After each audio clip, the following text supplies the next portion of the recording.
Have you ever had that creepy feeling that you're being watched? Or maybe that the truth is getting twisted right in front of you?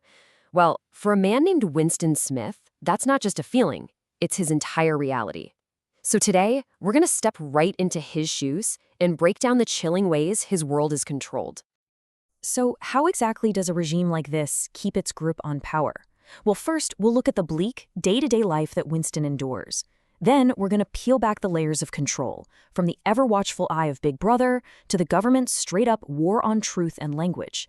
And finally, we'll see how even in a world this oppressive, little symbols of defiance can still find a way to shine through. I want you to just imagine a world where everything smells like boiled cabbage and old, dirty rags. That's the world of Winston Smith. His life is just as gray and crumbling as the city around him. It is a world of constant, suffocating pressure to just conform.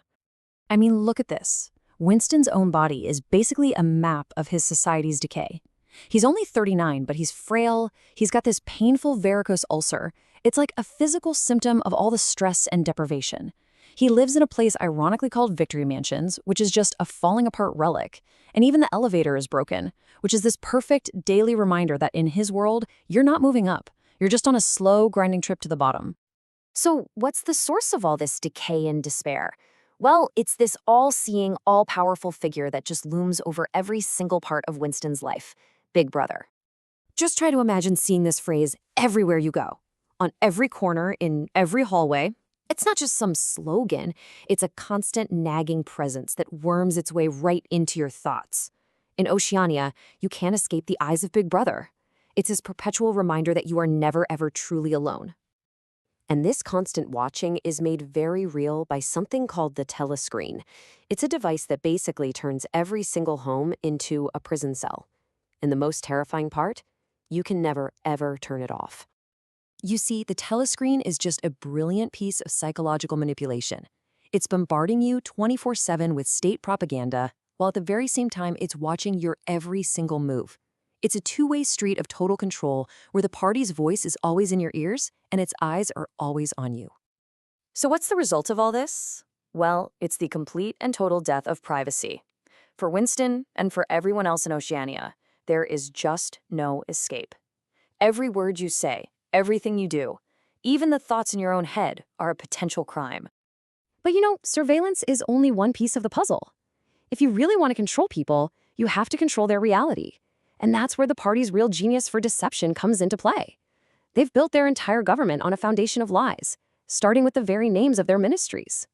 The party's most powerful weapon is something called doublespeak. It's basically a language designed to make lies sound true. It's the art of saying one thing while meaning the absolute opposite, a tool for twisting reality itself and controlling what people are able to think. And here it is, doublespeak in action. It's wild. The Ministry of Truth, their whole business is manufacturing lies.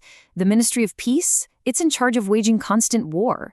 The Ministry of Plenty makes sure there are always shortages. And the Ministry of Love, yeah, that's where they take you to torture you.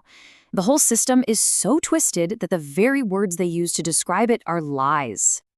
And Winston himself is a little cog in this giant machine of lies. His job is to literally erase the past.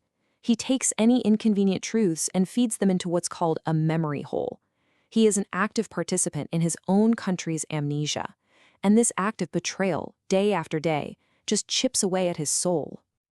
But rewriting history is one thing. The party's goal is so much bigger. They want to control the future by controlling the present. And to do that, they have to wage a war on the very foundation of human thought, language itself. And their weapon in this war is called newspeak. It's a language designed not to expand your ability to think, but to shrink it. Every single year, the Newspeak dictionary actually gets smaller, as words are systematically destroyed. The idea is simple. Make rebellious thoughts impossible by getting rid of the words you need to have them. The ultimate goal is to make thought crime, just having a thought that goes against the party, literally impossible.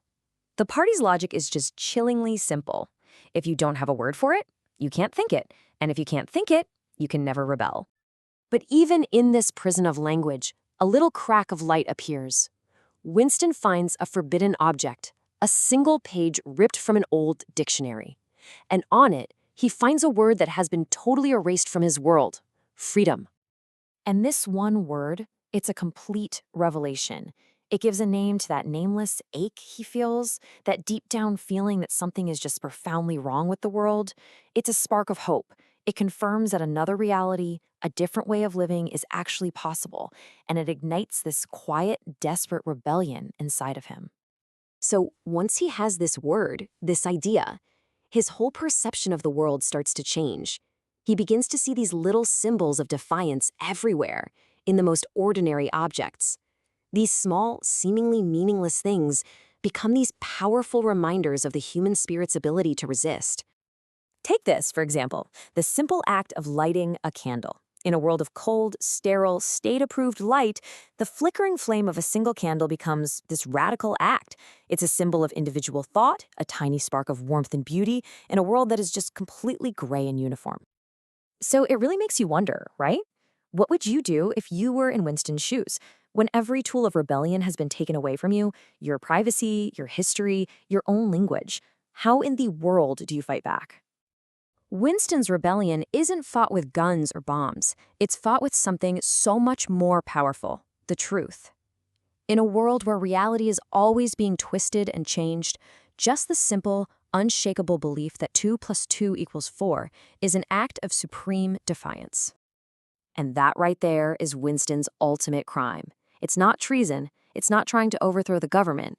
It's the simple, stubborn belief in a truth that the party cannot control. To insist that 2 + 2 = 4 when the party demands that you believe it equals 5 is the greatest crime of all. And this is the question that just haunts you long after. If the party can break a person's mind so completely that they don't just say, but they truly believe that 2 + 2 = 5, then what is truth? And in a world where truth has no meaning, what is even left to fight for?